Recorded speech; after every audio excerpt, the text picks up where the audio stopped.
In my undergraduate psychology class, we were taught about delayed gratification. And they did this, I think in the 70s, what was called the marshmallow experiment, where it was very cute. They had 4 or 5-year-olds alone in a room. And then one of the experimenters, I think maybe one of their preschool teachers, I'm not sure, someone that they trusted, would go in with one marshmallow. And they put it on the table and say, you can eat this one marshmallow now, or if you wait, I'll give you 2.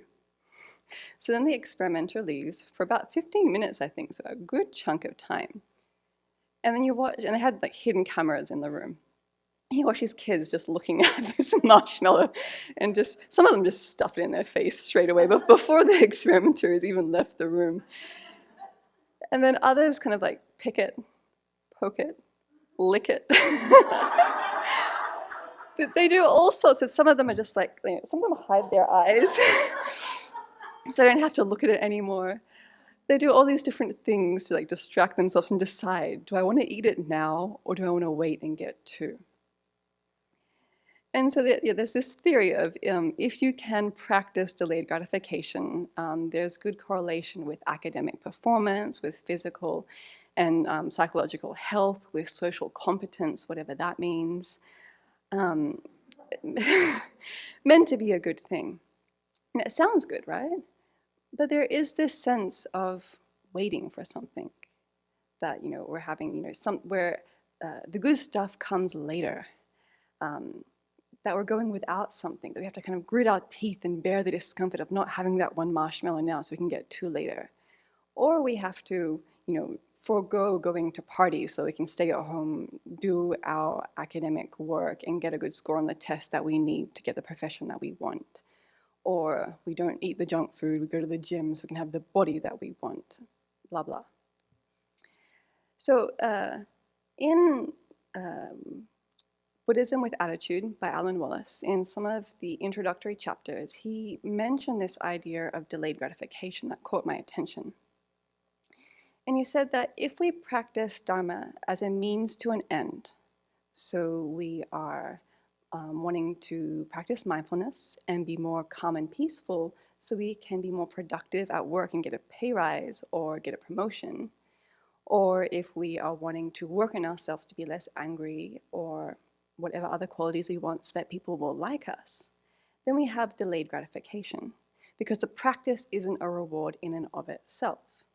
Rather, we put our happiness outside of ourselves on some external situation that may or may not come about, or how some people may or may not treat us.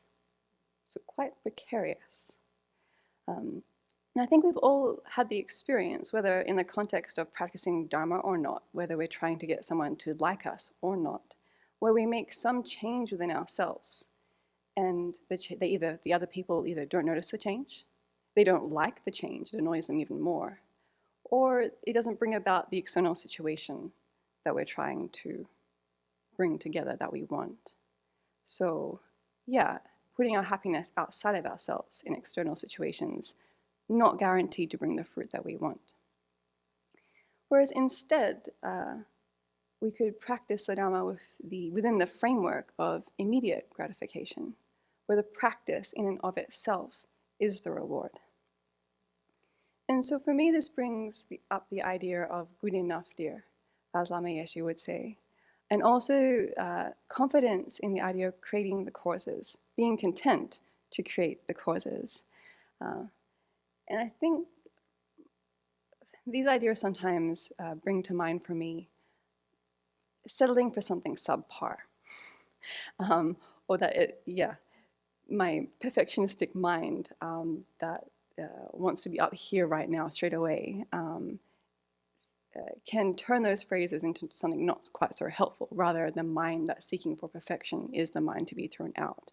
Whereas really, good enough, dear, and being content to create the causes is a very realistic frame of mind that acknowledges that anything takes multiple causes and conditions to bring something about, that it's not just instant when I want it, how I want it. And it brings in a whole lot of acceptance as well about where I am right now, and that any moment that I can turn my mind to the Dharma to practice, to cultivate good qualities, that is an amazing thing, something to rejoice in, and is a reward. And to really think that a virtuous mind is the reward, because often a virtuous mind is a happy mind. And how wonderful to have a mind that is intent on being more kind, seeing reality clearly as it is, not in a deluded way, in being more compassionate, letting go of the afflictions. And this virtuous mind is not happy in the sense of jumping up and down, that aggravated excitement, but is a grounded sense of contentment that we're living according to our own sense of ethics and values, and creating harmony between ourselves and others, which when I have a mind in virtue that I can see is creating harmony between myself and others, that's really valuable.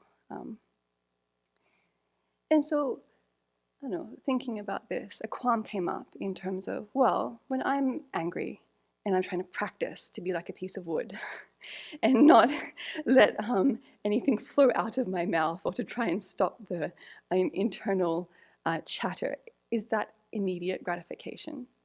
Because I might not feel so happy right then and there.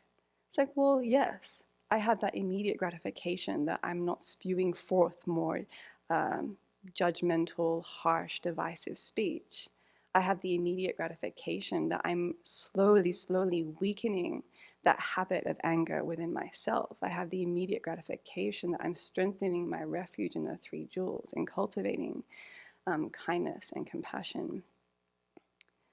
So that in itself, right then and there, even if there's not necessarily complete internal peace within myself, I can rejoice and have contentment and self-satisfaction in a positive way, that I'm creating the causes to bring more peace within myself and in others and in the world, slowly.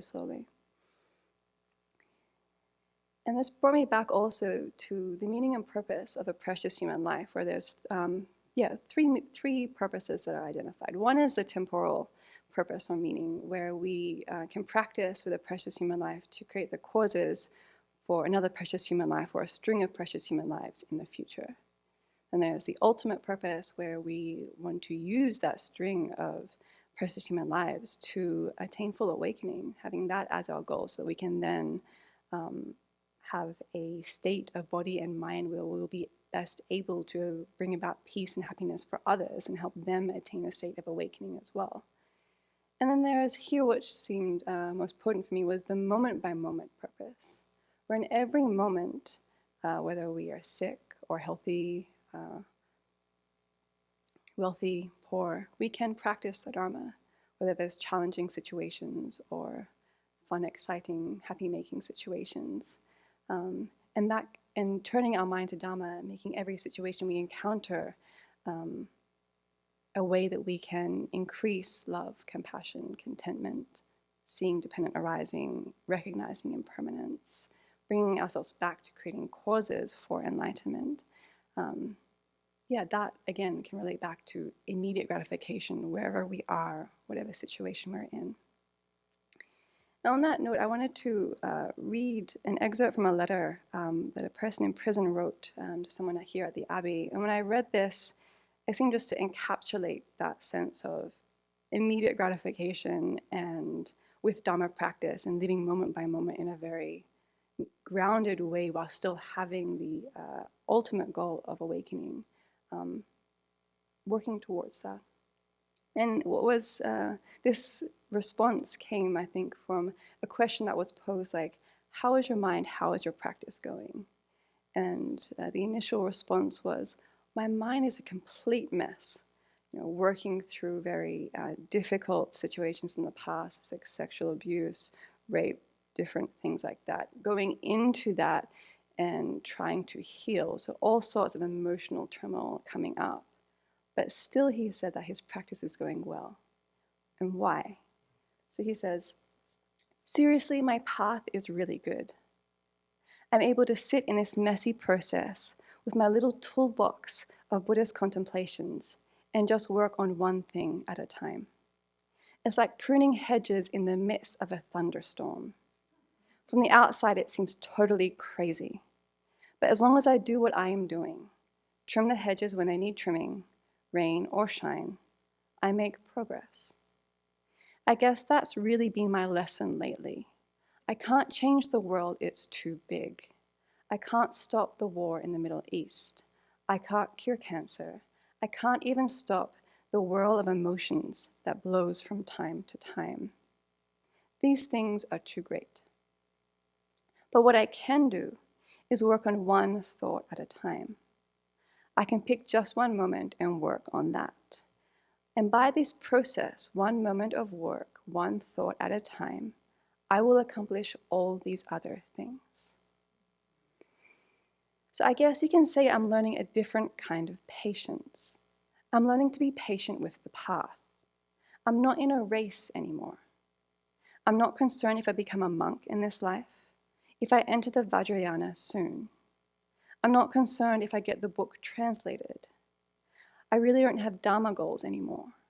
They've been replaced by this process of, can I make my mind just a little bit better now than it was a moment before? And that's a line that just stopped me. I'm like, wow. To come to that, back to that question where it's like, every moment I have the opportunity to pause and say, right now, can I make my mind a little bit better than it was a moment before?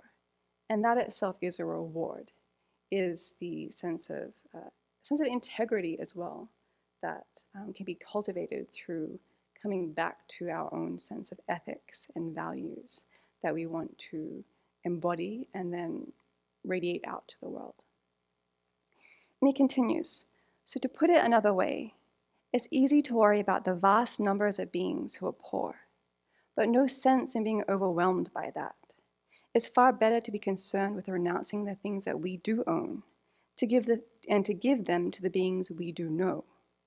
It's better to concern ourselves with the beings right in front of us, as opposed to the multitudes in visualizations that can remain abstract concepts in our mind. If we never did anything more than have faith in the process of emptiness and karma based on understanding, we would still develop generosity.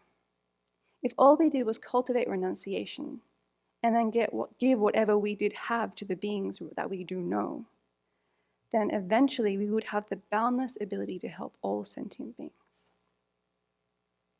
By taking care of the beings in front of us, by taking little steps, we can accomplish these great things.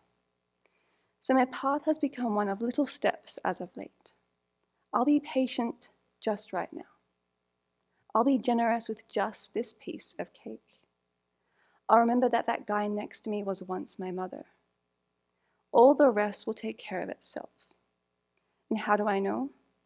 Interdependent origination is infallible. Whatever we cultivate, we will grow. Yeah, so I just deeply bow to this man's practice that is very beautiful and inspiring, and brought me back to very much how to keep that goal of awakening right there in front of me, but ground myself very much in what is unfolding both within myself and in front of me, and bring myself very fully to that, to cultivate the virtuous qualities, the positive qualities that I wish to embody and radiate out to the world, and be very, to really let that in, to rejoice and use that joy in whatever I can cultivate within myself to fuel the next moment of practice, moment by moment, and eventually that will get me, will get anyone else to awakening.